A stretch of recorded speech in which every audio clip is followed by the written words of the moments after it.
Bienvenida, bienvenido. En primer lugar, muchas gracias por haber venido esta mañana de sábado aquí a compartir con nosotros esta actividad, una charla coloquio tan necesaria en estos días como importante para el devenir del futuro de Extremadura. Desde Colectivos en Lucha, una de las organizaciones en las que participa La Enredadera, ese espacio que compartimos con compañeros y compañeras de Ecologistas en Acción, del Movimiento Ibérico Antinuclear y de las plataformas y movimientos ciudadanos que defienden otra Extremadura, como la Asociación 25 de Marzo, el colectivo Cala, Fundación Atabal. Es decir, ahí estamos en ese espacio muchísimas organizaciones que defendemos otro modelo social, económico y por supuesto energético. Aprovechando pues el contexto de la crisis energética, pues como vemos nuestros contrarios se están dedicando a hacer una campaña brutal en pro de la defensa de la continuidad de las centrales nucleares, y desde Colectivos en Lucha, como yo os digo, creíamos absolutamente necesario hacer una campaña informativa y para explicar convenientemente cuáles son los motivos por los que defendemos el cierre de las centrales nucleares, porque para ello hemos querido contar con personas que llevan una trayectoria importante en el activismo y en la defensa de ese otro modelo social. Y como os digo, hemos preparado una campaña que en esta ocasión consta de cuatro charlas. La primera se celebró en Jarandilla de la Vera el pasado 26. La tercera se celebrará en Badajoz el día 18 de mayo, 16 de mayo, y la última se celebrará en Cáceres el día 5 de junio, celebrando el Día Mundial del Medio Ambiente. Paca está aquí para corregirme a mí, a todos los que sea necesario. Entonces esta sería la segunda actividad de esa campaña, que como os digo también se compone de distintas actividades, de distintas iniciativas, de la publicación de artículos como el que ha publicado recientemente Fernando Llorente, el compañero, de una entrevista a Paca Blanco y a José Luis Ibor, kurdo, que es el compañero que hoy nos acompaña. Como os digo, bueno, pues Paca creo que precisa pocas presentaciones para la mayoría de nosotras. Paca es una mujer todoterreno que participa en distintos movimientos sociales, bueno, algunos de ellos ya los he nombrado. Es fundadora de Ecologistas en Acción, compañera también del Movimiento Ibérico Antinuclear, de La Paz, y tiene una trayectoria que bueno, sobre todo se significó por la lucha contra Valdecañas y sobre todo también relacionada con el cierre de la central nuclear. Y kurdo, que es un compañero que estudió sociología, que forma parte de distintos movimientos sociales también, sobre todo lo que tiene que ver con el movimiento de ocupación en Madrid, y que hace 20 años tuvo la feliz idea de venirse a Extremadura, y ahí lo tenemos como uno de nuestros puntales fundamentales para construir esos espacios de cuidado y también de relación entre las personas, los territorios, la naturaleza y otro modo de vivir. En primer lugar, agradecer a Paca y a Kurdo que se hayan prestado a venir hoy aquí y a compartir todo su conocimiento, su experiencia, y sobre todo a explicarnos muy bien cuáles son los aspectos fundamentales de la fragilidad de ese sistema energético que se ha puesto en solfa en los últimos tiempos, sobre todo a raíz de ese apagón, y cuáles son las razones por las cuales deseamos cerrar la central nuclear y apostar por otro modelo energético. En primer lugar va a hablarnos Kurdo, explicando muy bien cuál es el origen de esa energía nuclear, para que comprendamos también muchas cosas. Y en segundo lugar, vamos a aprovechar que Paca está aquí para que nos explique muy bien qué es y cómo funciona una central nuclear. Y vamos a preguntarle también por el apagón, que nos explique ella a qué viene ese apagón y cómo se produce y cuáles son las razones. Kurdo, bienvenido, muchísimas gracias, explícanos. Hola, buenos días. Bueno, sí, concretamente lo que me pedisteis fue el vínculo entre la energía nuclear y las armas atómicas, ¿no? Y más o menos es lo que he preparado. Realmente, igual, aparte de militar un poco en movimientos sociales y apoyar pues, todas las luchas del ámbito del ecologismo, antimilitarismo, antiimperialismo, etc.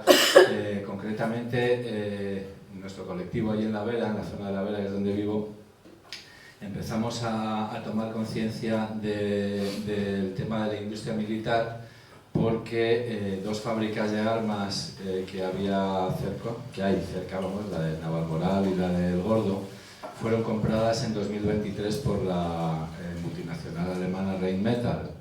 Y entonces han pasado a formar parte de un circuito que está abasteciendo pues, a Israel, está fabricando armas para Ucrania, etc. O sea que de repente Extremadura, la producción de armas de Extremadura ha pasado, digamos, a primer plano internacional.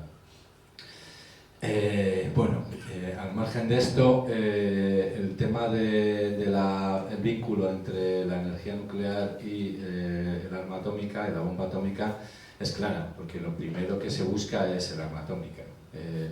Los primeros experimentos en este sentido los acomete la Alemania nazi, antes de la Segunda Guerra Mundial. O sea, seguramente ya tenían planes de comenzar la guerra y desde el año 39, creo, empiezan a experimentar un proyecto que se llama Proyecto Uranio. Hay dos físicos húngaros que avisan al gobierno estadounidense de que están investigando, pero parece que no les hacen mucho caso hasta que se ponen en contacto con Einstein. Einstein era uno de los padres de la física moderna que da lugar al tema de la posibilidad de una bomba atómica, pero él no había sido consciente de que la reacción en cadena podía ser usada con este fin. Cuando se dio cuenta, sumó sus esfuerzos a estos físicos para avisar al presidente de Estados Unidos de que esto estaba sucediendo, y entonces les tomaron en serio y comenzaron con los ensayos de lo que fue luego el proyecto Manhattan y un poco toda la experimentación que terminó llevando a la bomba atómica. Bueno, al margen de muchos detalles que hay por ahí, la bomba atómica se experimenta, o sea, los reactores nucleares en primer lugar sirven para fabricar combustible para las bombas atómicas. Ese es el primer uso de los reactores nucleares. Estas bombas se prueban primero en un desierto de Estados Unidos, pero luego se prueban con población real en Japón, en Hiroshima y Nagasaki. La razón de que hubiera dos bombas es porque había dos sistemas distintos, una basada en el uranio y otra basada en el plutonio. Se querían experimentar las dos. O sea, al margen de lo que nos han contado sobre que Japón no se rendía, Japón estaba totalmente destruido, no tenía barcos, no tenía ya ninguna potencia de fuego. Entonces no había ninguna necesidad de utilizar la bomba atómica salvo hacer una experimentación o, como llaman ahora, probar el arma en combate. También hay un detalle interesante, que es que 2 días antes la Unión Soviética había declarado la guerra a Japón. O sea, como no se rendían y digamos que les tienen enfrente, la Unión Soviética se lanza un poco o muestra su intención de lanzarse a ser ellos los que venzan a Japón, y Estados Unidos no podía permitir esto. Entonces es como poner ahí su bota rápidamente encima del Japón. Pero más allá de eso es la experimentación en población real. Decir que Einstein después de esto estuvo toda la vida horrorizado porque le llamaron el padre de la bomba atómica, cuando él siempre había sido un pacifista y no había tenido ninguna intención en mantener esto. Bueno, tipos de armas atómicas que hay: está la bomba de uranio, la bomba de plutonio, son las primeras que se experimentan. Posteriormente se desarrolla la bomba H. La bomba H es una bomba de fusión. O sea, igual que estas bombas iniciales son bombas de fisión, es decir, un elemento radioactivo muy grande se rompe y libera neutrones, la bomba de fusión es una bomba que utiliza dos átomos muy sencillos, los de hidrógeno, es el mismo proceso que hay en el Sol, que se funden en un átomo de helio y a su vez generan energía como para que la reacción en cadena continúe. Para que os hagáis una idea, para detonar una bomba H, una bomba de hidrógeno, hace falta una bomba atómica. O sea que su potencia es mucho mayor, pero la necesidad de energía que tiene y de compresión es tan grande que necesita detonarla con una bomba atómica de fisión, digamos, convencional.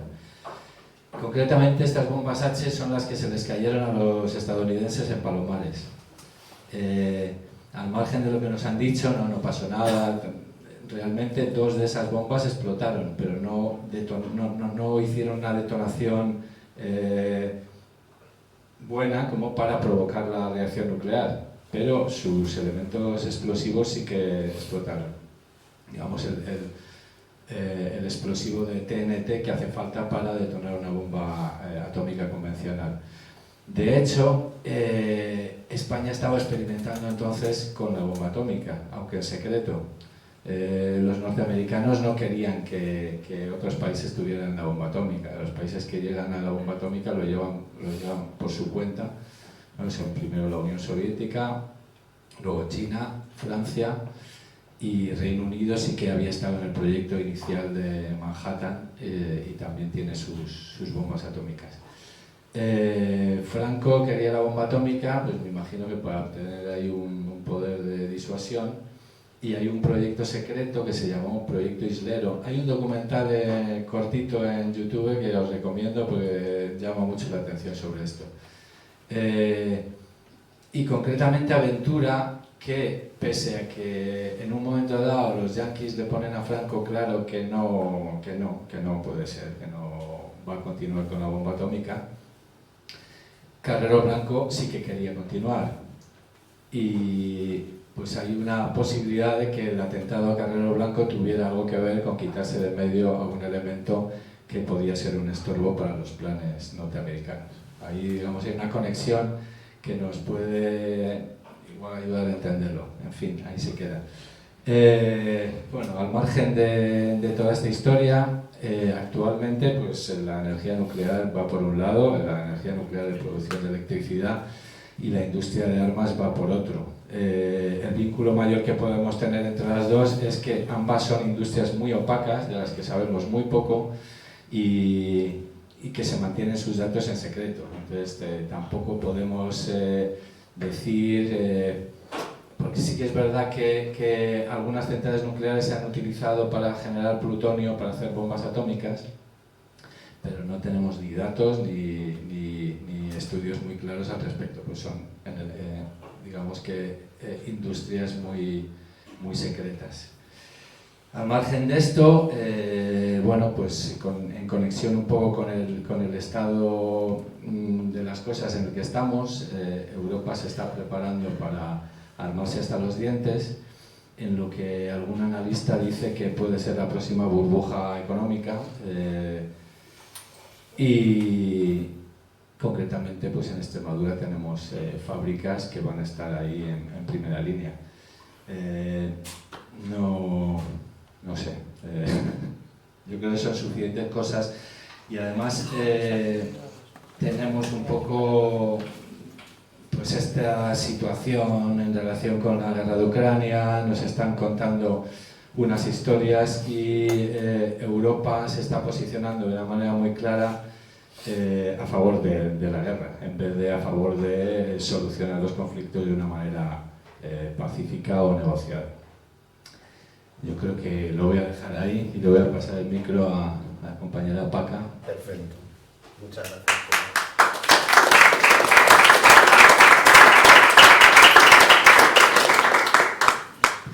Nos ha dejado mudo.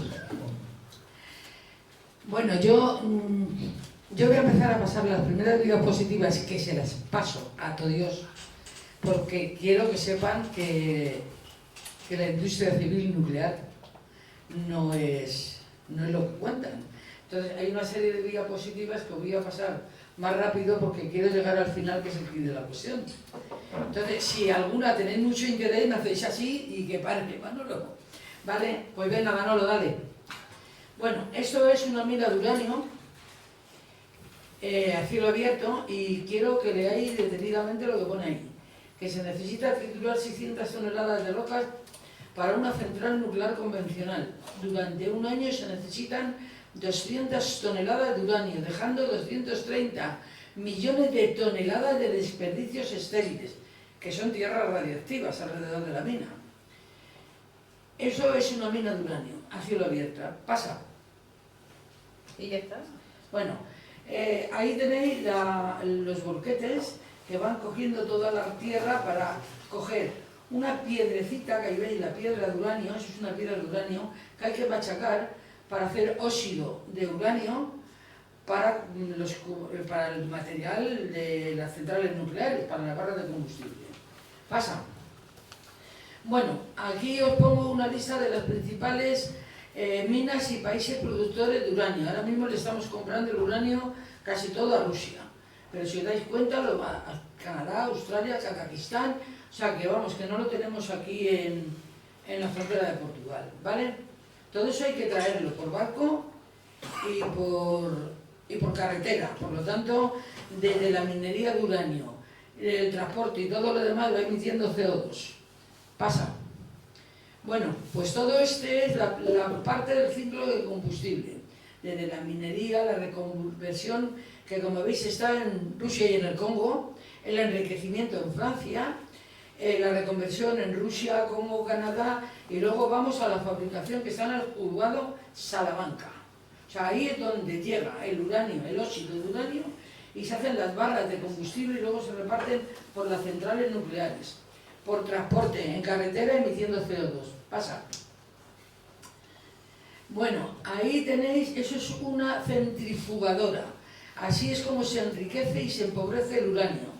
El que nosotros compramos enriquecido para nuestras centrales nucleares se lo compramos a Francia. El proyectil que veis ahí es un proyectil que llevan los tanques y es con uranio empobrecido, que también se empobrece y se recoge todos los desechos del uranio enriquecido para fabricar esos proyectiles y las bombas de las balas que se utilizan ahora en las guerras. Pasa. Bueno, pues aquí esto no sé qué ha pasado, pero no es igual, os lo explico. Bueno, es una disculpad, información... pero las diapositivas, al traerlo, claro, es que nosotros tenemos aquí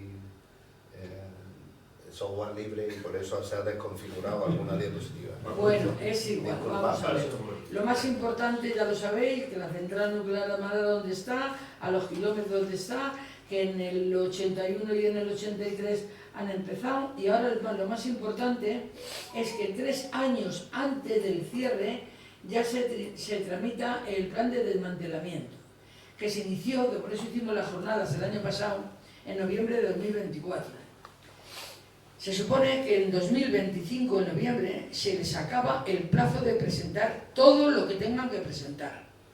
Solo tenemos hasta noviembre de 2025 para intentar impedirles de alguna manera que se presente esa documentación. Esa documentación solo se va a presentar o no dependiendo del dinero que ganen. Bueno, pues dale. Ahí tenéis el calendario de cierre de las centrales nucleares. El nuestro es Almaraz 1 y Almaraz 2, que son las primeras, que dicen que se van a cerrar con 40 años, pero Almaraz 1 va a estar con 46 años más 6 meses, casi más 50 que 40 años. Unas centrales que ya le han tenido que cambiar los generadores, que se le ha ampliado el permiso de explotación, además del permiso de potencia, o sea, viejas, obsoletas y peligrosísimas. Dale. Bueno, como veis, el mayor problema que tenemos, uno de los mayores problemas que tenemos en Almaraz es el pantano de Arrocampo. El pantano de Arrocampo, como habréis podido comprobar alguna vez si pasáis, está hirviendo, sale el agua hirviendo a 600 grados centígrados al pantano y parece que estamos en Londres. Por lo tanto, hay un problema de recalentamiento del pantano que ha tenido hasta multa del Consejo de Seguridad Nuclear. Dale. La fotografía de la izquierda, las dos fotos las he hecho yo. La fotografía de la izquierda es del canal que sale de Belví de Monroy al pantano de Arrocampo. Ese canal debe de ir siempre lleno de agua fría para refrigerar el pantano, los reactores y la piscina que almacena el combustible gastado. Ese canal muchas veces no va así porque 40 kilómetros antes hay un Marina Isla Valdecañas con muchos campos de golf que hay que regarlos y cogen el mismo agua que tiene que bajar por el canal. Las luces, estamos hablando de energía, pues las luces de los extremeños, del gobierno extremeño. La otra es la negativa total a que el agua no sale al río Tajo. Bueno, como podéis comprobar, desde ese puente nos pusimos a hacer las fotos para comprobar que el agua sale al río Tajo. Dale. Esto son las torres de refrigeración, que ha sido una obra faraónica con una millonada para que al final no enfríen el pantano de Arrocampo. Pasa. Pues ahí tenemos arriba las piscinas donde se tienen que meter las barras de combustible para refrigerarlas. Luego se sacan, porque las piscinas están hasta los topes. Se van sacando los residuos radiactivos de alta y metiéndolo en esos bidones en un almacén temporal individualizado que se llama ATI. Los de baja y los de media actividad se almacenan en el Cabril en Córdoba, que también está lleno y pretenden ampliarlo. Pasa. Bueno, pues esta no se lee bien, pero es igual, yo lo explico. Esa es la nueva presidenta de Enresa, que también sale era consejera de Vara. Ha terminado José Luis Navarro, que se ha jubilado, y esa es la que viene detrás, que coge la presidencia de Enresa. José Luis Navarro ahora está haciendo artículos como antinuclear, ¿no? Sí. Y estoy flipando con él, porque un señor que se jubila después de 6 o 8 años en Enresa y que nos deja casi 10.000 toneladas de residuos radiactivos, pues no ha hecho su trabajo en esos años. Porque dice, yo llevo aquí 8 o 10 años y me jubilo. Y se jubila con un pasón como todos ellos. Y resulta que nos deja ahí los residuos, o que venga detrás que arree. Dale. Ese es el ATI de Almaraz. Entonces, a mí me gustaría muchísimo que os dierais cuenta que esos contenedores miden 6 metros por 4 o 5 de ancho. Ahí es donde se meten las barras de combustible gastado. Y esos contenedores, solo le falta que le pongamos una diana en el techo, ¿vale? Para que sean objetivo militar, terrorista, lo que queráis. Pero eso está en la puñetera calle, en las inmediaciones de Almaraz. Bueno, el coste de esa gestión, al final se queda en 24.436 millones, según los cálculos de Enresa, ¿vale? Esa es la cifra del chantaje al gobierno del PSOE. Dale. Bueno, pues se está construyendo el ATI, que cuando se termine de cerrar Almaraz 1 y 2, se calcula que llegarán las inmediaciones de Almaraz 120 contenedores de estos como mínimo. Por lo tanto, nos quedamos con un cementerio nuclear, no solo con lo que tenemos alrededor, nos quedamos con eso también. Y eso es lo más peligroso. A ver, ahora nos dicen que nos van a poner un ATD. Bueno, el ATD es un edificio donde creo que van a tener unas cédulas calientes y una serie de ventajas por si algún contenedor de esos agrieta, poder repararlo y reparar la barra de combustible.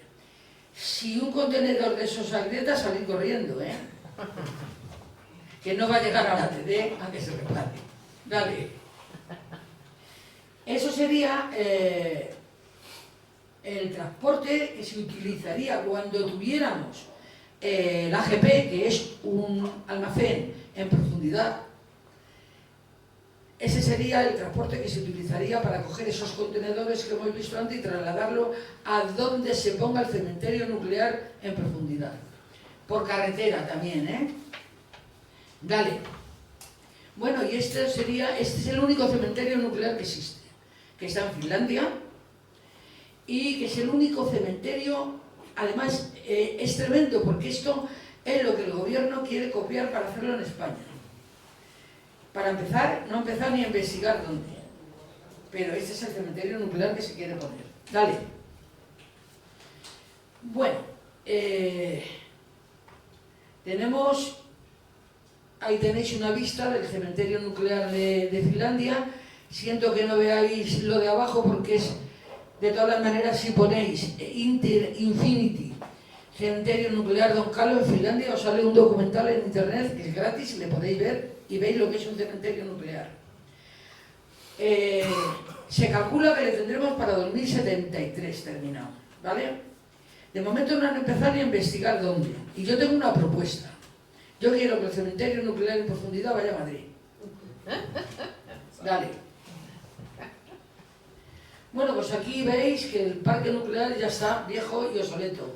Y si os dais cuenta, la ratita morada, que es la nuclear, cada vez va bajando más, y el carbón, el gas y la renovable, que es verde, va subiendo, que para qué. Por lo tanto, hay una esperanza, hay una pequeña esperanza de que las nucleares se cierren, porque no son rentables, no por otra cosa, ¿eh?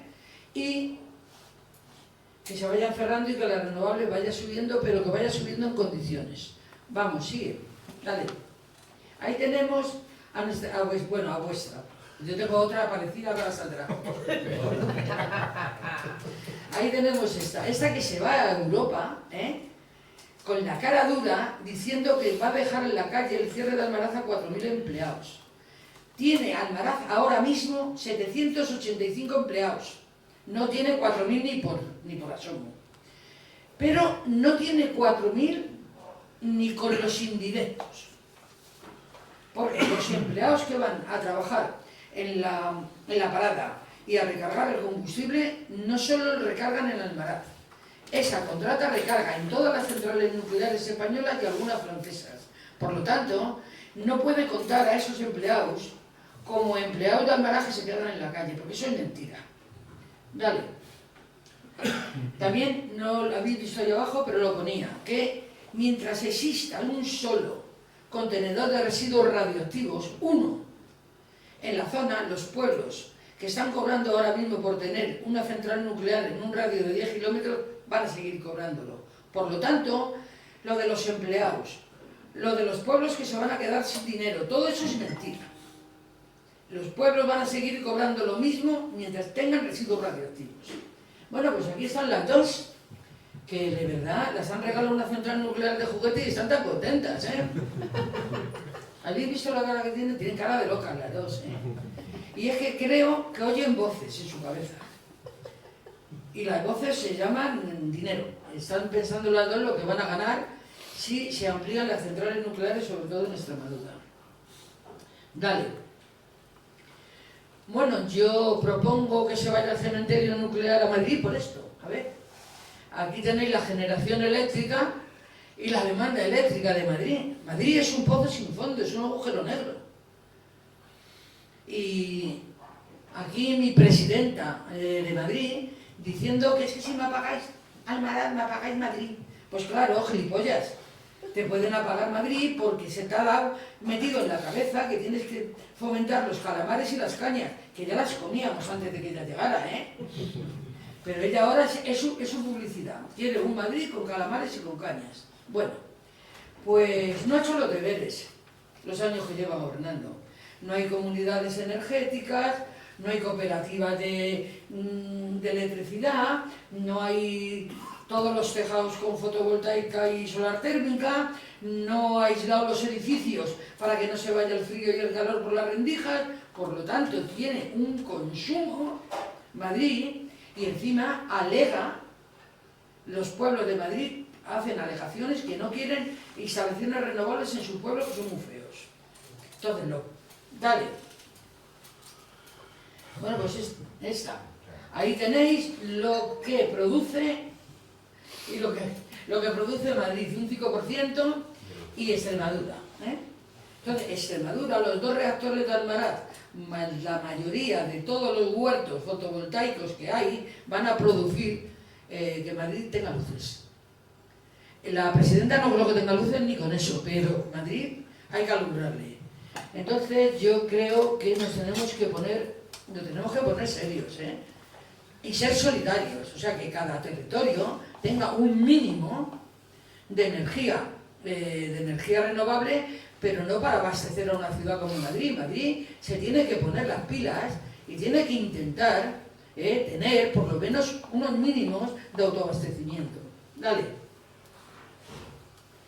Estas son las centrales nucleares que tenemos y, bueno, contaros que hemos estado toda la Semana Santa sin casi centrales nucleares y no hemos tenido que tirar de térmicas.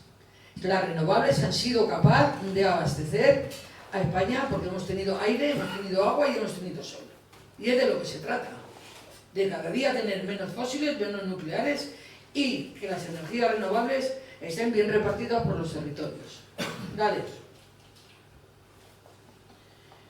Bueno, esto es lo que se acabo de contar, que según este gráfico estáis viendo cómo va la generación y la aportación de renovable en España, y yo creo que el problema le vamos a tener en los 24.436 millones, que son los cálculos que tiene Enresa, que es el chantaje al gobierno español. Si el gobierno español le perdona, no le cobra a las eléctricas esos 24.436 millones, entonces se pueden plantear pedir antes de noviembre el permiso de explotación, más permiso de explotación para las centrales nucleares. Ellos no quieren pagar esa millonada, que esa millonada es para gastos de reparación y seguridad.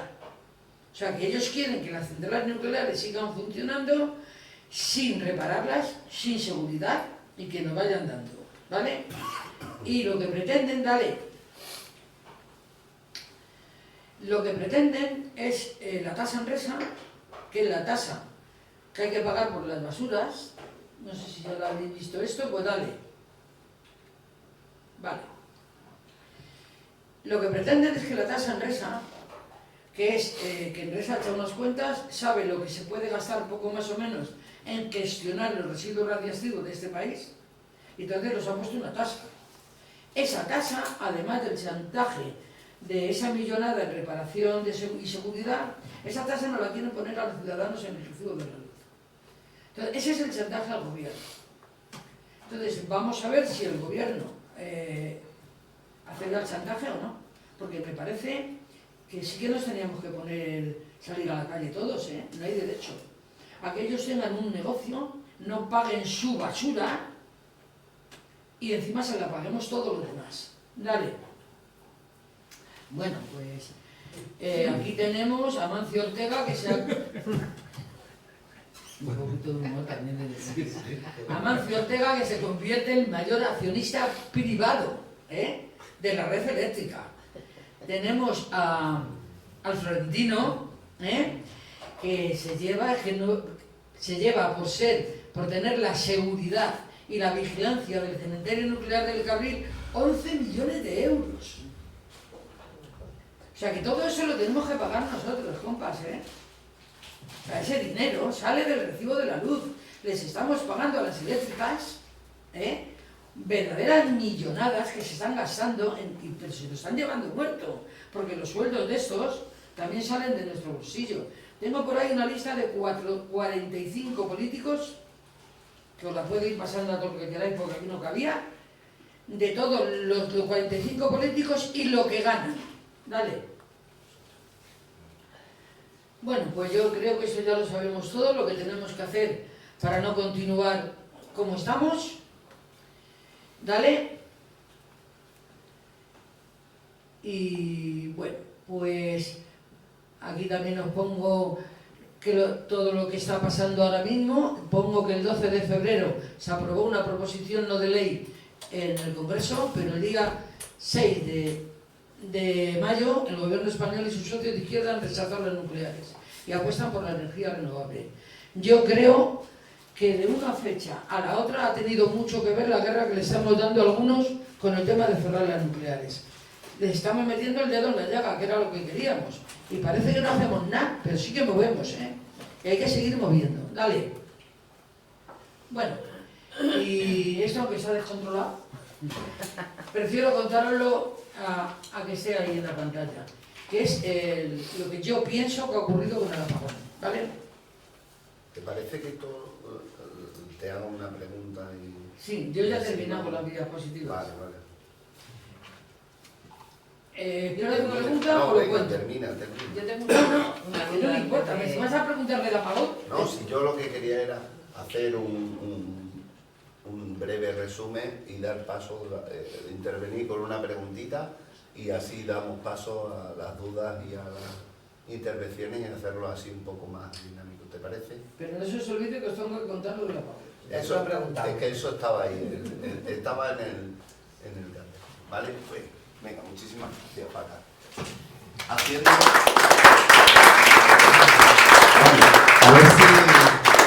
A ver si me he enterado bien, Paca Blanco. Teníamos un sistema eléctrico que era nacional, que era estatal, ¿sí?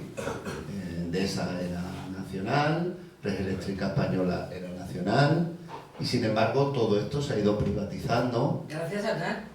Sí, bueno, Y luego Aznar y Ferrocarriles, todo todos. su séquito, que tenemos una connivencia entre determinada clase política y todas estas multinacionales que además Endesa ahora estaba en manos de los cubaitíes, si no me equivoco, de los cataríes, es decir, era italiana y luego se la han vendido, o sea que una cosa era nuestra, se supone, de toda la ciudadanía española y luego resulta vale, teníamos un sistema y sin embargo ahora todo eso está en manos de unos cuantos, que ya sabemos además la mayoría de ellos señoros bien puestos y bien trajeados, ¿no? Como aquí el kurdo que viene en zapatillas y en camiseta.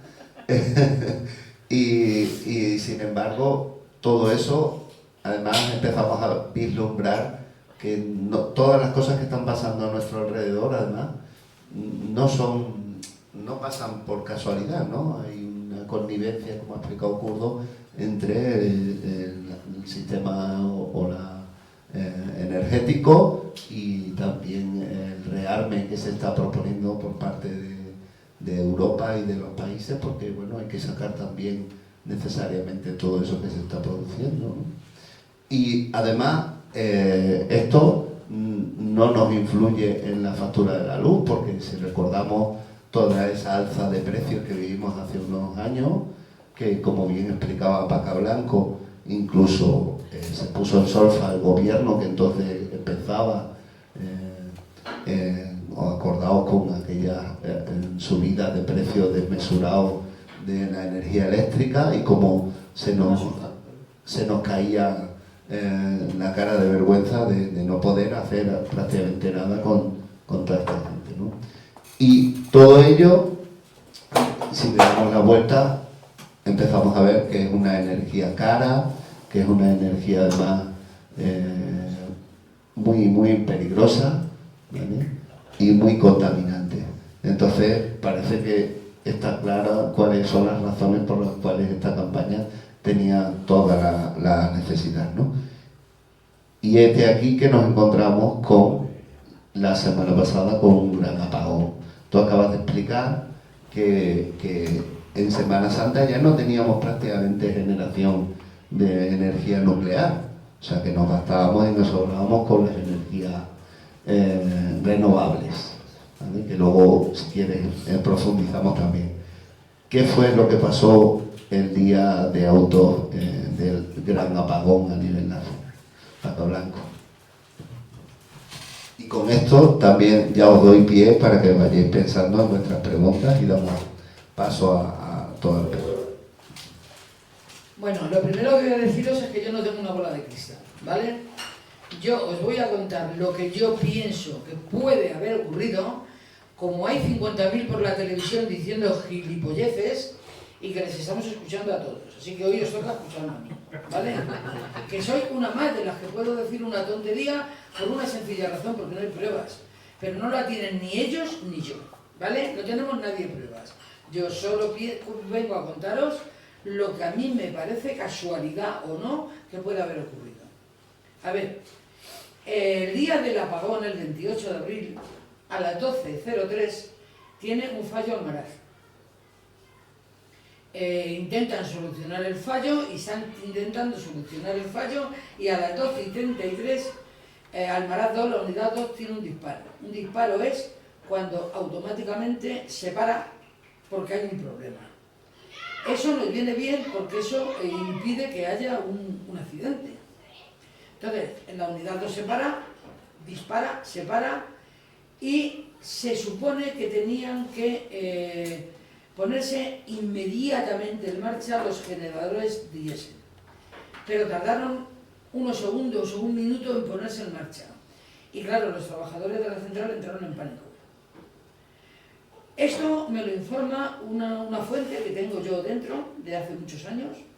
Me llama para contarme lo que está ocurriendo. Que ese señor pueda mentir o que yo pueda mentir, pues entra dentro de las mentiras que están diciendo los de la tele. O sea, aquí parece ser que todo el mundo tiene derecho a opinar, yo también. Yo he tenido una llamada, he tenido esa fuente, creo que esa persona me ha dicho la verdad y yo lo cuento. ¿Qué ocurre? Pues que yo también tengo mis dudas y entonces yo llamo a mis compañeros que creo que saben más que yo y me cuentan que el problema también ha sido que cuando intentan poner en marcha, se tiene que poner en marcha automáticamente los automáticos que tengan el pantano de Arrocampo para, mientras la nuclear, la unidad 2 está desconectada, se tiene que ir refrigerando. No solo el reactor, sino las piscinas que están llenas de residuos, tienen que irse refrigerando todo. ¿Qué ocurre? Pues que el automático falla y no entra agua. El pantano de Arrocampo falla. Y entonces también vuelven a entrar en pánico la gente que está allí currando. Ha habido unos segundos que se han quedado a oscuras y cuando les ha entrado el pánico se han puesto en marcha los diésel y les ha venido la luz. Pero ahora, ¿qué pasa? Que el pantano de Arrocampo no funciona en condiciones. Bueno, llevamos exigiendo que le faltan 2 bombas años. Desde que el consejero de seguridad nuclear que estaba con nosotros, que ahora está con ellos, lo llevaba pidiendo, que esas 2 bombas faltaban en Arrocampo. Pues no somos entendidos, no somos físicos nucleares, pero todo esto que ocurre en Almaraz a mí me da miedo porque vivo al lado.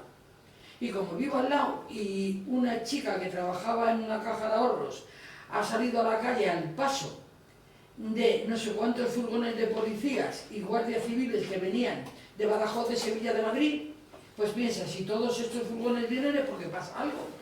Y si te llama alguien por teléfono y te dice que pasa algo, es que pasa algo, ¿vale? Entonces, yo no digo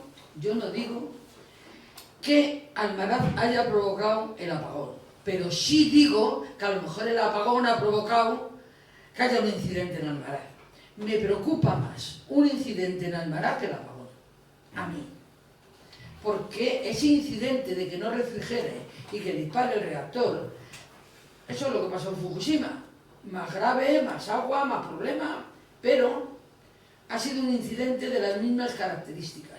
Por lo tanto, no sé si ha sido que Almaraz ha tenido la culpa del apagón o que el apagón casi nos jode y nos crea una situación que no la queremos ver ninguno en Extremadura. Por lo tanto, hay que cerrarlas.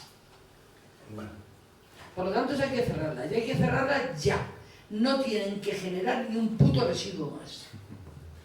Bueno, para completar un poco lo que has dicho, que me parece muy interesante, porque sí que es verdad que una de las cosas que han dicho es que uno de los incidentes que causó el apagón fue en la zona suroeste de España, o sea que tenemos ahí bastantes papeletas.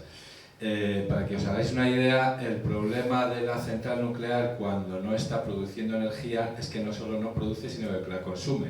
Pues todos los sistemas de seguridad y de refrigeración, cuando está funcionando, digamos que la electricidad que genera sirve también para sus sistemas de seguridad, pero cuando no genera electricidad, consume electricidad. Entonces un apagón es muy peligroso. De hecho, uno de los primeros lugares donde volvió la luz de toda la península fue Jarandía de la Vera. Yo me imagino, porque está en línea recta con Almaraz, Navalmoral de la Mata y tal y cual. O sea que sus preocupaciones también fueron rápidamente reelectrificar Almaraz, para que dejara de depender de unos sistemas de generación por diésel que, si tienen algún fallo, pueden causar un accidente muy grave. De hecho, yo recuerdo que hace años una de las denuncias que se hizo a Almaraz era porque tenían los generadores obsoletos, no les daban mantenimiento, etc. Esos generadores son la única garantía de que si falla la corriente eléctrica, la red eléctrica, hay un sistema alternativo para mantener aquello seguro sin problemas, ¿no?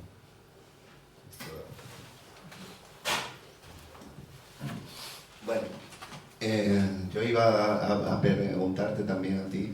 Antes habéis comentado que, claro, estas centrales y la gestión de los residuos son fundamentales, y ahora mismo, teniendo la guerra de Ucrania cerca, tú has comentado que es como poner una diana en realidad sobre Extremadura. Quería preguntarte, Curdo, si tienes referencia, por ejemplo, en la guerra de Ucrania, qué y cómo se ha utilizado precisamente las centrales nucleares de Zaporilla, si no tengo mal entendido, en la guerra, y qué consecuencias ha tenido. Bueno, consecuencias no tenemos ni idea, porque esto está en una zona que además está ocupada por los rusos. Pero lo que sí que ha llamado la atención es que desde el primer momento, bueno, la central de Zaporilla es la más grande de Europa, no sé, tiene 8 reactores nucleares o algo así. Aparte que, si no me equivoco, los reactores nucleares que montaba la Unión Soviética, para abaratarlos, carecían, digamos, del cascarón, el edificio de hormigón semiesférico que cubre los reactores. Es un sistema de seguridad. Es lo que pasó en el otro lugar, en Chernóbil, ¿no? Que a falta de ese edificio de contención hubo que empezar a intentar tapar aquello desde helicópteros, vertiendo hormigón y tal y cual. Los rusos toman la central desde el principio de la guerra de Ucrania, y han sido los ucranianos los que han estado intentando bombardearlo por todos los medios, yo creo con la intención de causar un accidente nuclear que hiciera implicarse a los países europeos más a fondo en la guerra, más aún todavía. O sea, lo que vemos es eso, que en una lógica de guerra, cualquier idea descabellada o demencial puede encontrar una mente dispuesta a llevarla a cabo. Como me imagino que habéis visto la película Teléfono Rojo, Volamos hacia Moscú, de Stanley Kubrick. Si no lo habéis hecho, os la recomiendo encarecidamente. Nos da un poco idea, desde un punto de vista así humorístico, de lo que supone un poco el arma nuclear, y efectivamente cualquier central nuclear es un objetivo militar que te provocaría un problema gordísimo al país que lo alberga. O sea, de hecho, se supone que los sistemas de protección de las centrales nucleares, estos edificios, están a prueba de que se estrellara un avión contra ellos, pero esto está, digamos, dimensionado en una época en la que no había armamentos como los que hay ahora, que pueden agujerear eso y mucho más, como las bombas de 1 tonelada que les están tirando a las gazatíes cada 2×3, intentando volar los túneles que han excavado. Esos te pueden demoler una central nuclear tranquilamente. Bueno, contaros que ayer he visto una noticia que han bombardeado con drones Chernóbil y han hecho grandes agujeros en el sarcófago de hormigón, el segundo sarcófago de hormigón. Tengo por ahí alguna foto que yo os la mandaré, y vamos, que estamos corriendo un riesgo para ponernos los pelos de punta. Muy bien. Ahora quería comentaros también, que se me olvidó al principio, una cuestión de organización. Tenemos reservado una mesa en un restaurante aquí de una amiga. Tenemos en principio 10 plazas, pero si alguien quiere apuntarse, que lo diga ahora, Tú estás apuntado. porque bueno, nos vamos a comer después de que termine. Llevamos 50 minutos, así es que si os parece os doy la palabra a las personas que estáis aquí y con alguna pregunta que tengáis, algún comentario, alguna propuesta. Yo sí quiero hacer una pregunta. Venga, sí. España es uno de los países donde no se puede hacer armamento nuclear, en principio, por normativa, por ley. ¿Sigue estando así o Sí. ese puede... Vale. No tenemos proliferación nuclear. Sí, en el año 87 creo que se firmó el Tratado de No Proliferación Nuclear, que no se había firmado antes, precisamente porque todavía había gente como, ¿no? en espacios de poder con ganas de no cerrar, digamos, la puerta a tener la bomba atómica. Es decir, explícanos un poco mejor, por favor. Bueno, los tratados de control de armas atómicas son tratados que empiezan en el momento en el que en la Guerra Fría, bueno, eso me lo he saltado antes para no enrollarme demasiado. Sabéis que en la Guerra Fría se van construyendo ojivas nucleares hasta llegar a más de 70.000. O sea, en aquella época había posibilidades de demoler la Tierra entera varias veces, ni siquiera una sola vez.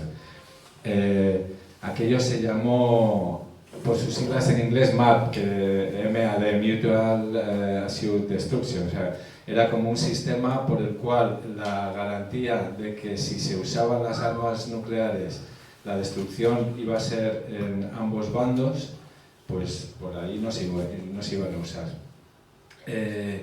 Se firmaron tratados de limitación de las bombas nucleares y entonces se disminuyeron hasta la actualidad, que hay como unas 12.000, desde más de 70.000. Otra de las cuestiones que entró dentro de alguno de los tratados, pues hay muchos tratados distintos que afectan a bombas estratégicas, a bombas tácticas, a escudos antimisiles, porque claro, digamos que el sistema funcionaba si ninguno de los dos bandos era capaz de detener los misiles atómicos del bando contrario. En cuanto uno de los bandos tuviera la posibilidad de derribar en el aire esos misiles, el sistema dejaba de funcionar. Estados Unidos salió de ese tratado en 2002 con George Bush, que fue cuando empezó con aquella historia de la Guerra de las Galaxias, ¿no? Se suponía que iba a ser un escudo antimisiles controlado desde satélites y demás.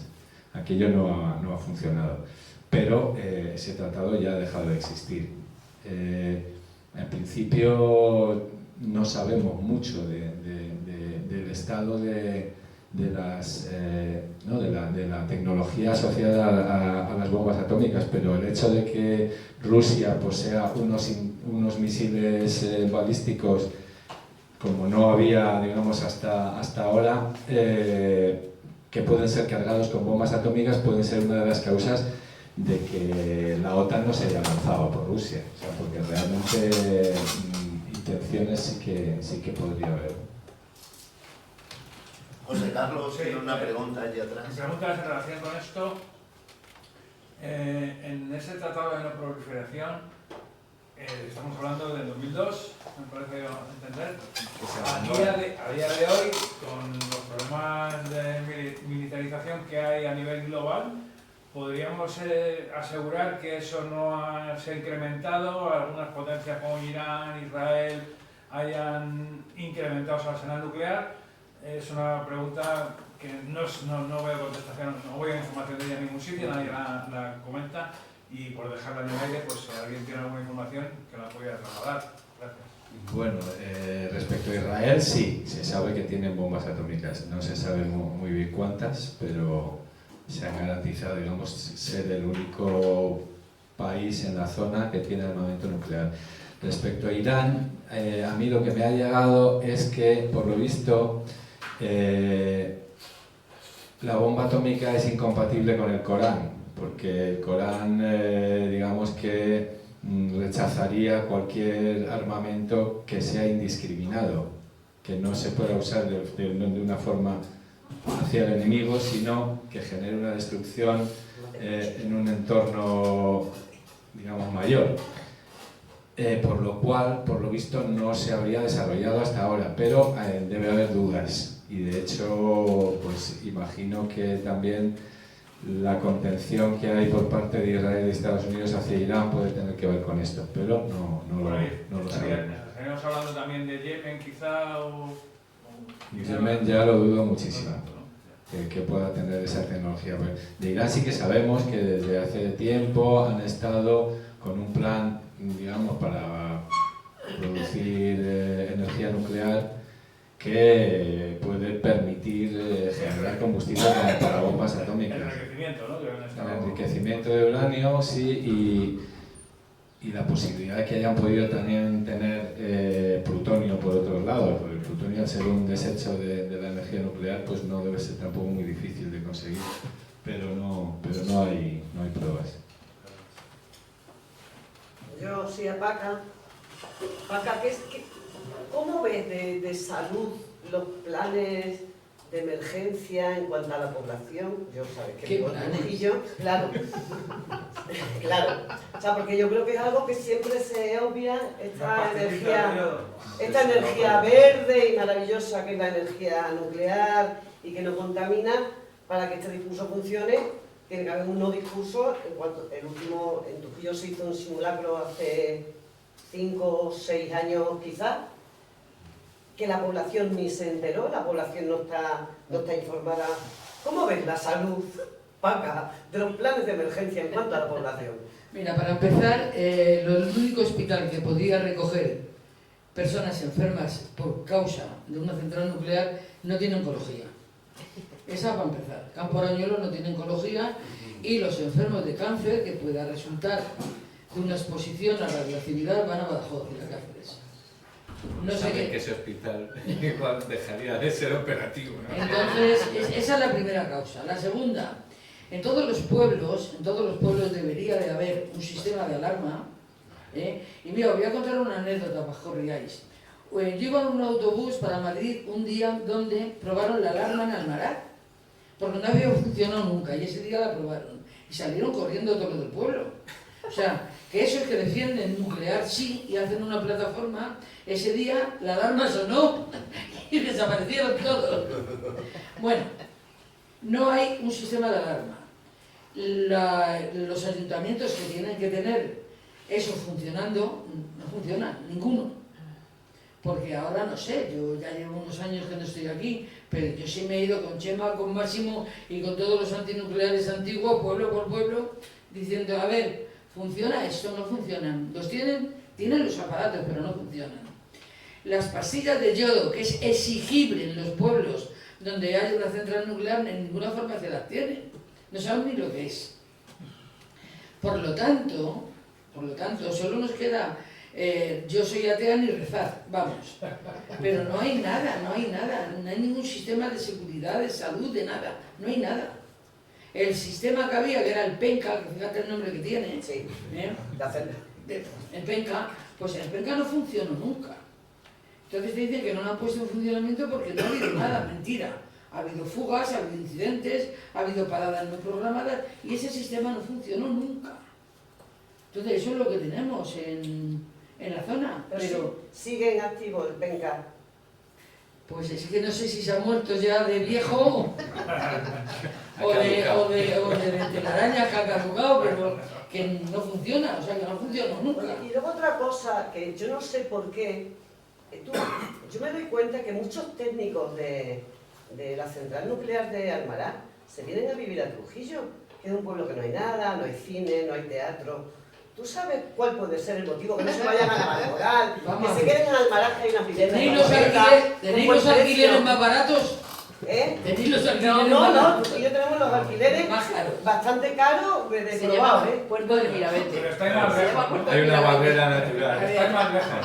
No, Ellos se buscan una barrera natural pensando que si tienen esa barrera natural y están un poco más kilómetros, pues no van a sufrir las consecuencias. O sea, que no va a ser tan seguro esto, ¿no? A ver, yo estoy segura de que si hay un problema en Almaraz, yo me muero porque estoy al lado, Ya. ¿vale?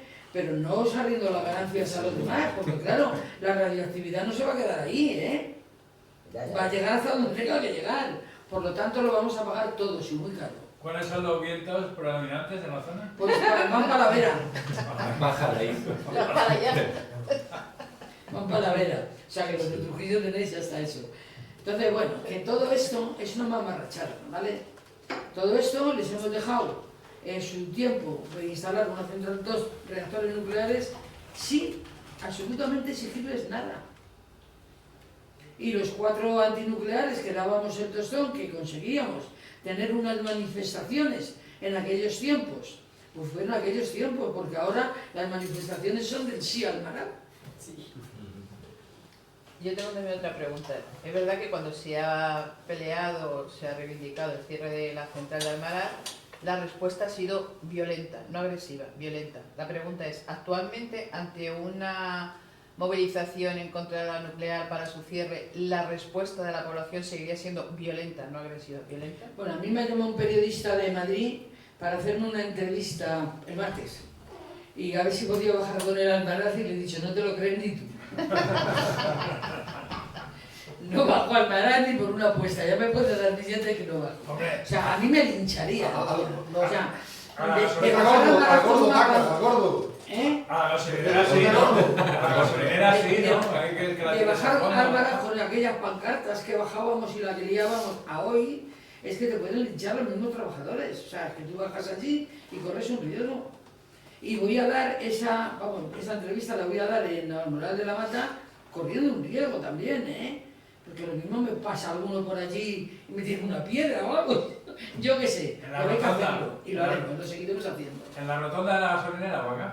Sí, hombre, lo voy a decir aquí para que salga en los medios. Ya quedaré yo con el Que se está periodista. grabando, esto se está En un sitio Que discreto. empiecen a desayunar. Que a lo mejor no es ni Navalmoral, ojo.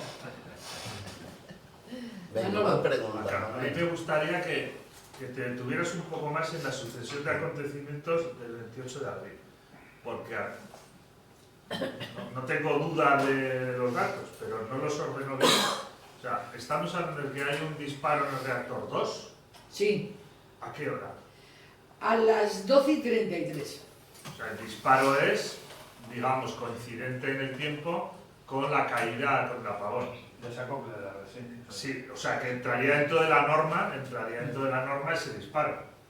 El disparo es a las 12:33, pero a las 12:03 ha tenido ya un fallo. Exacto, exacto. O sea, hay un fallo de origen el que sea de refrigeración probablemente o de lo que sea, 03 a las 12:33. Es el disparo lógico porque hay una desconexión o una descompensación de la red. Y entonces lo que estamos hablando es que el problema de todo esto es que eso ha podido tener consecuencias no de cara a que haya, o sea, la sucesión de acontecimientos no encadena necesariamente a Almaraz como a causa del apagón, pero como consecuencia del apagón, Almaraz ha podido tener un accidente nuclear severo. Que tiene que ver, y corrígeme si me equivoco, fundamentalmente con las capacidades de refrigeración de Arroyo Campo. De Arrocampo.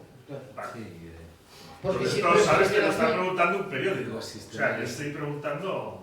Tú me estás preguntando a mí y yo quiero dejar muy claro que yo lo que te estoy contando viene de una fuente de dentro que me ha llamado para contarme.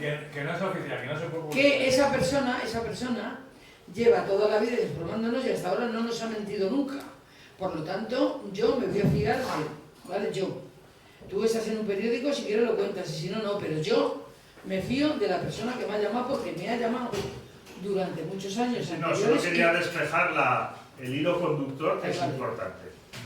O sea, aquí no has dicho en ningún momento que Almaraz haya causado el apagón y el hilo conductor de la cronología tampoco lo indica.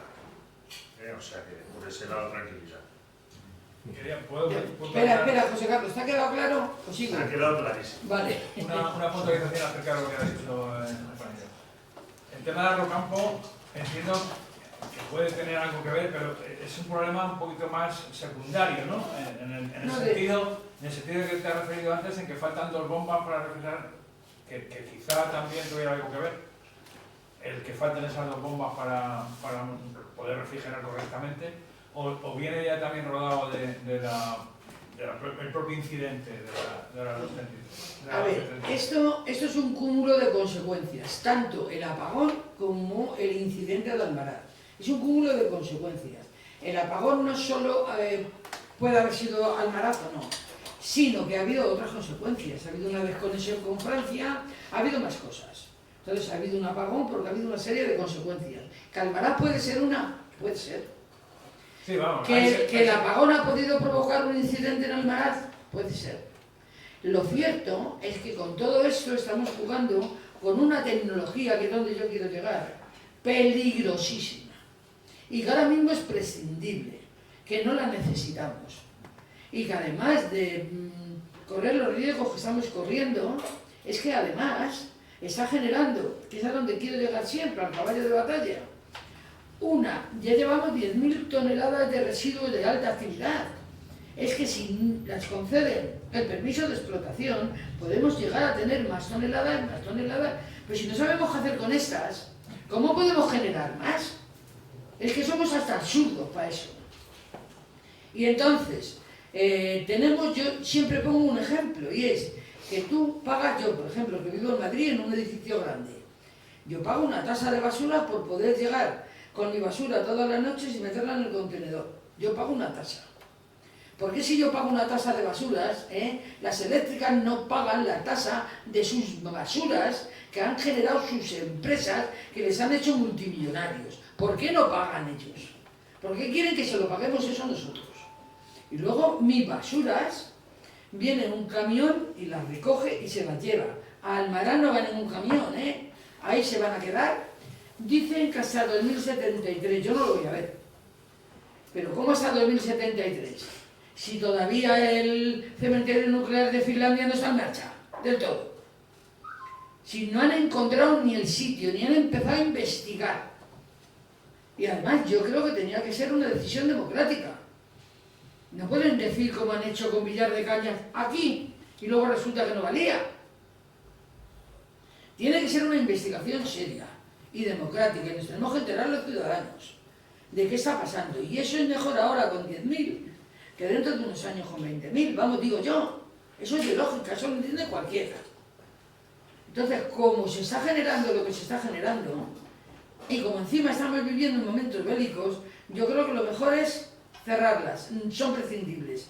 Y si tenemos que apretarnos el cinturón y ahorrar energía y tomar decisiones políticas que no las están tomando estos, pues habrá que tomarlas.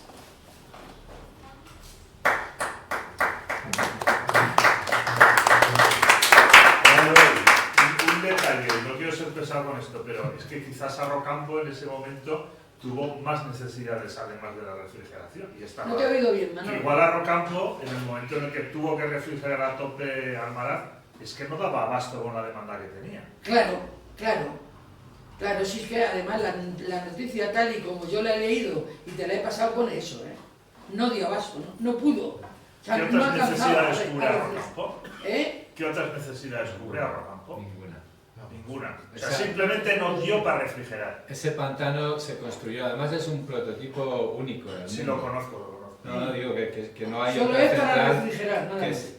que funcione de esa manera. Normalmente se refrigeran con cursos de ríos o con el mar, pero la idea brillante de tener un pantano con esas barreras por donde se hace circular el agua supuestamente para que se vaya enfriando y vuelva a enfriar no funcionó, por eso hay que tomar agua del Tajo. Claro. De O todas sea, maneras, yo Arrocampo creo- no dio casi abasto De todas maneras, para la única función que tienen con Exactamente. Vale. el tema es que lo que no sabemos, porque debe ser una tecnología compleja, es todas las necesidades de una central nuclear en estado de parada técnica, no de parada fría, sino de parada caliente, que le llaman, ¿no? Parada caliente es, no nos sale rentable producir electricidad, levanta las barras, pero eso hay que mantenerlo con mucho cuidado para que no desencadene una reacción en cadena.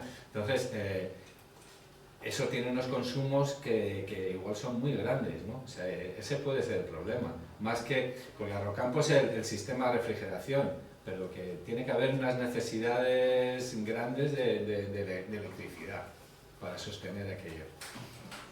José Carlos. ¿En qué año se terminó Almaraz y se puso a funcionar?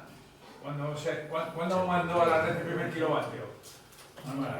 Yo creo que en el 81 la unidad 1 y la 2 en el 83. Seguramente, si calculamos, echamos atrás y venimos hacia adelante, en la temperatura media del pantano que pudiera en aquel momento refrigerar los dos reactores, estaríamos hablando de un incremento de temperatura, aparte de lo que ha supuesto el recalentamiento por el uso de la central del pantano, del recalentamiento medioambiental que hemos sufrido en España en estos últimos años. ¿A qué temperatura el agua está?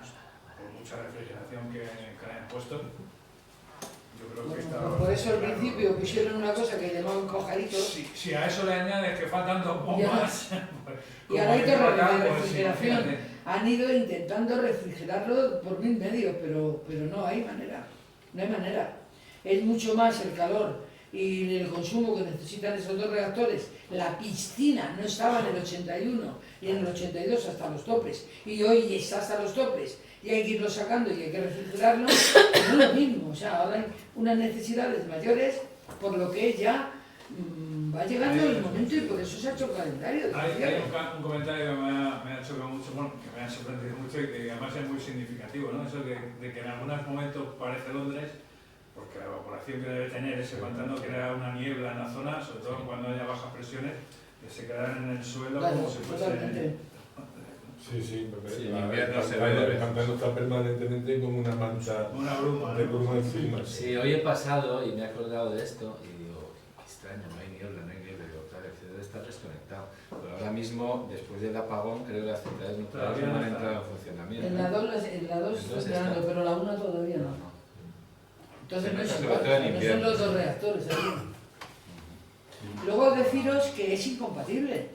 La nuclear es incompatible con las renovables. O sea, y lo que el invento de estar entrando las renovables, vamos a meter nuclear, es otro invento. Una prueba que han hecho como la bomba atómica y como lo que pasó en Chernóbil. O sea, ellos hacen pruebas, pero hacen pruebas con nosotros. Una pregunta. Enhorabuena por las exposiciones que han hecho. Creo entender que el que se pueda económicamente, para los beneficios de los empresarios que tienen las centrales nucleares, es eximirles de la responsabilidad de los residuos, que si no, no les saldría económico el negocio. Y pues en ese aspecto veo que es como tener unas infraestructuras con unos beneficios privados y después luego la gestión de esa actividad es como socializarla en todo el ciudadano. Creo que no solamente es a través de la factura, o también hay partidas presupuestarias del gobierno en cuanto a gestión a otras empresas, y además también el tema de, no sé si hasta qué punto se puede quizás una cuota obligarles a tener resarcimiento, o sea, un tema de prestación económica sobre todo, y cuando la contraprestación de que tengamos luz pues puede ser suplida por otras energías que no tienen esta problemática de residuos ni de contaminación.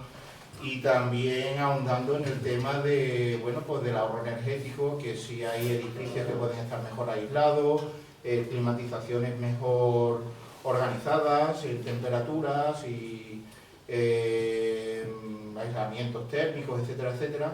Entonces, en este aspecto, yo creo que sobre todo es cuando la empresa privada, que a nivel estatal pues puede tener sus cables ahí y que en el Parlamento y tal se puedan seguir haciendo prórrogas de cierre, sobre todo viendo que luego quien decide en esos ámbitos luego tienen ciertos contratos en ese ámbito posteriormente a su etapa en los distintos gobiernos o puertas giratorias o tal, ¿no?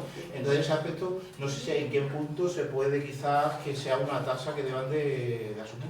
Y entonces llegará un momento en el que simplemente vayan a otro ámbito estos empresarios y demás, y caiga por su cuenta, ¿no? No sé en ese aspecto si... Yo no sé si te he entendido muy bien. Lo que te entiendo...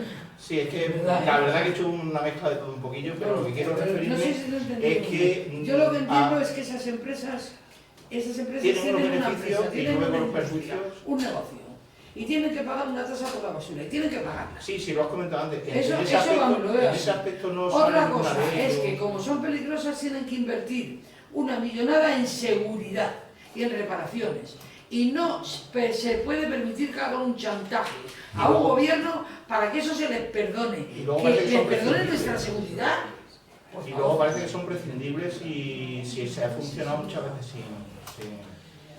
Sí, hay una cuestión también que no se ha mencionado, es que dentro de las reservas comprobadas de minerales, el uranio es uno de los que le quedan muy pocos años ya de vida al consumo que estamos haciendo.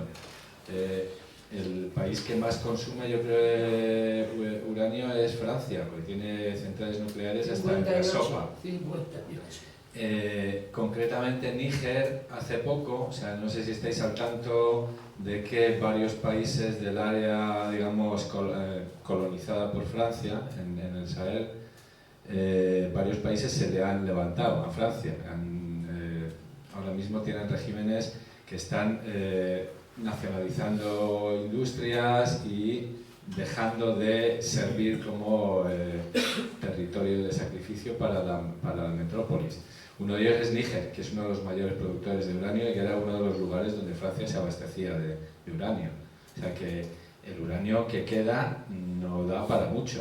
O sea que esto no es lo que nos están vendiendo como una bicoca de una energía que no produce CO2 y por lo tanto no genera cambio climático.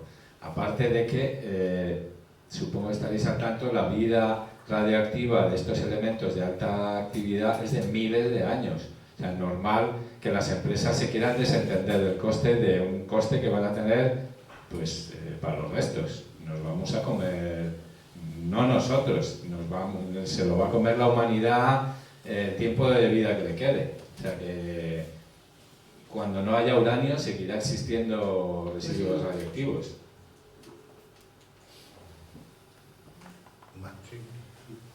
Bien.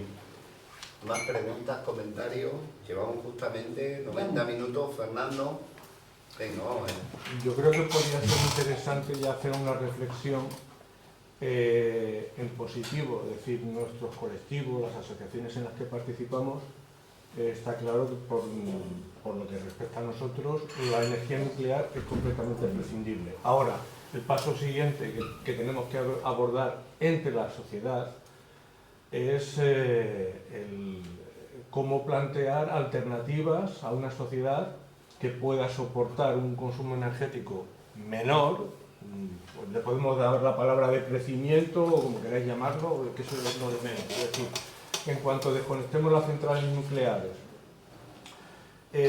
y las grandes centrales fotovoltaicas que no están en manos públicas, Están en sus manos también. Claro, el problema que habéis mencionado vosotros en la exposición es interesante porque todo esto viene vinculado al debate sobre la democratización de la energía, es decir, quién dispone de los medios para que la vida se pueda seguir reproduciendo con unas mismas calidades y en todo el debate, en el sustrato fundamental es quién controla y quién tiene que tener en sus manos los medios para saber, para que la vida pueda funcionar.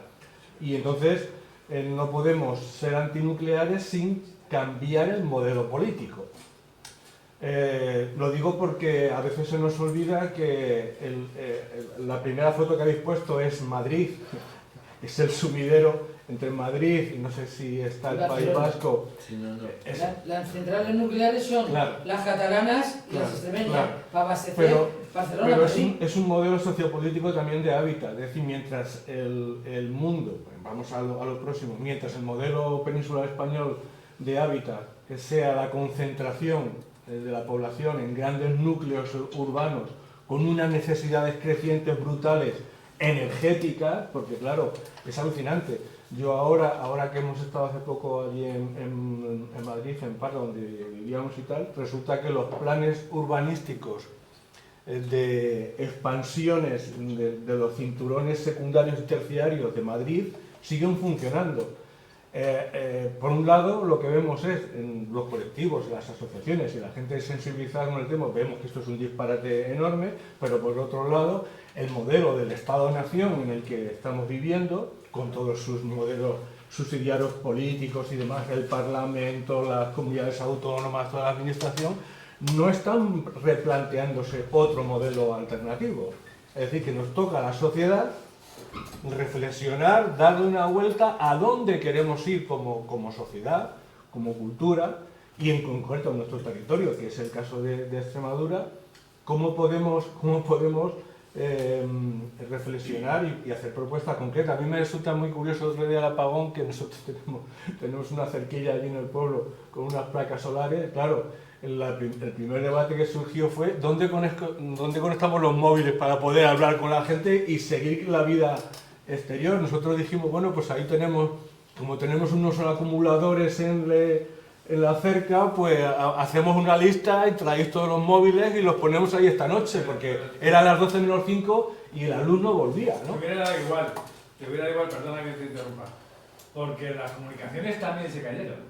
Ya. Es decir, o sea, yo no pude hablar por teléfono, yo estaba trabajando cuando sucedió, además trabajo en un centro de la administración en proceso de datos, en plena campaña de renta, para que sepáis un poco por dónde voy, y tuvimos un cero total, o sea, y los procesos que estaban en funcionamiento se han caído y luego todavía estamos intentando levantarse, levantaron, pero para que veas hasta dónde llega la historia, hasta las 9, esto fue a las 12:30, hasta las 9:30, 10 de la noche, yo no pude hablar con mi madre por teléfono, en todo el día, y estamos hablando de Madrid, dentro de Madrid. Sí. Yo no te digo nada desde aquí, o una conferencia, o lo que sea. Va a llegar la dependencia, pero es que además de las energéticas de las que hablamos como posible, o red eléctrica como posibles causantes del apagón, o de la gestión de ellas, es que las telecomunicaciones, que no dependen tanto de ellas, sino que además deberían ser de algún modelo más autosuficiente, más autónomas en ese sentido, tampoco funcionaron. Claro.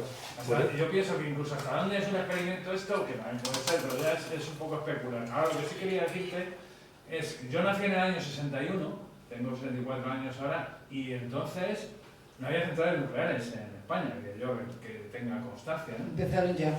En el 61. Estaban construyéndose a lo mejor la primera. Pero en mi casa había luz, o bueno, en muchas casas había luz, no solo en mi casa, claro, yo pudiera ser un privilegiado, también es cierto.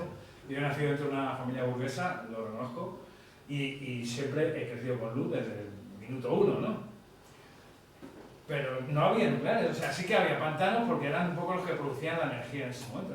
Yo lo que puedo deciros es que yo puse un anuncio diciendo que yo tenía luz y que os cargaba los móviles y los portátiles. Claro, pero tú vives en Extremadura con autoconsumo, ¿no? Joder. No, y es curioso, porque allí no se cayó la red de telecomunicaciones hasta mucho más tarde. Porque muchas antenas repetidoras funcionan con baterías, no, con generadores. Con generadores. De hecho, la antena que me cubre a mí, yo la oigo por la noche. O sea Qué putada, tío. Joder, macho. Hay baterías para esas cosas. Ya, sale más barato que un generador. Luego es lo de siempre, y la pregunta que tiene que ver, que decía el compañero, pero no sé cuál es su nombre, Fernando, ha mencionado el decrecimiento y yo creo que está claro, porque aunque suene muy mal esa palabra, decrecimiento, no tiene suena muy mal a los pobres, porque siempre sabemos que el decrecimiento decrecimiento va a empezar por los que menos tenemos, porque la palabra no es decrecimiento, primero es revolución. La solución es revolución. Y cuando acabemos con el capitalismo puro y duro, hacemos lo que queráis. Pero yo no quiero que el decrecimiento empiece por mí, que soy una pensionista. El tema es que ese decrecimiento necesario, porque es que no hay otra salida de la encrucijada en la que estamos, es incompatible con el capitalismo. Claro, totalmente. Es incompatible, o sea, el capitalismo, y os digo, volviendo un poco al tema del militarismo, también es incompatible con la paz. O sea, el capitalismo siempre ha necesitado guerras de baja intensidad o de alta intensidad, guerras evidentes, ¿no?, con armas y tal y cual, o guerras internas contra las mujeres, contra los pobres, contra los campesinos. Y esto es así desde el principio, desde el minuto 1 del capitalismo, ¿no? Es desposesión dentro de los países, digamos, que inician estos movimientos, Inglaterra, o sea, yo últimamente leo mucha historia y lo que estuve leyendo el otro día me dejó sobrecogido. En 1600 o por ahí hay unas leyes en Inglaterra que castigan la vagancia con la esclavitud. Entonces, si encontraban una persona que en 3 días no había trabajado, le detenían, le ponían una marca en la frente con un hierro rojo y se lo entregaban a algún señor como esclavo durante 2 años. Si se fugaba, le ponían otra letra, y si se volvía a fugar, pena de muerte. O sea, es una especie de obligación de trabajar. Es un poco ese protocapitalismo, ¿no?, que empieza por la apropiación de tierras comunales y el cercamiento, que se llama, y por empezar a generar población para ese movimiento industrial, para trabajar como proletarios, ¿no? O sea, echar a los campesinos del campo. El otro movimiento importante es contra las mujeres. Y entonces ahí Silvia Federici en Calibán y la bruja, no sé si tenéis idea de este libro, menciona cómo es tan importante la desposesión del saber de las mujeres, que tenía que ver con la limitación de los partos, o sea, los abortos y tal, y el conocimiento sobre hierbas y demás que permitían, pues, unos sistemas de cuidados o de curación más naturales, ¿no? O sea, es otro movimiento para poner a las mujeres a parir proletarios, vamos. En fin, ahí lo dejo. Lectura muy recomendada, por cierto. Bueno, pues ya no veo más palabras, así que justo llevamos ahora 95 minutos. Os agradezco muchísimo a todos las aportaciones, las preguntas, a Paca y a Curdo, por supuesto, las presentaciones y vuestras palabras. Y creo que se abre otro debate quizás más con respecto a lo último que comentabais, ¿no? ¿Qué alternativas, si esas alternativas son fiables para que la población en general... Lo he dicho, la solución es la evolución. Y con la propuesta de Paca nos quedamos, así que muchísimas gracias.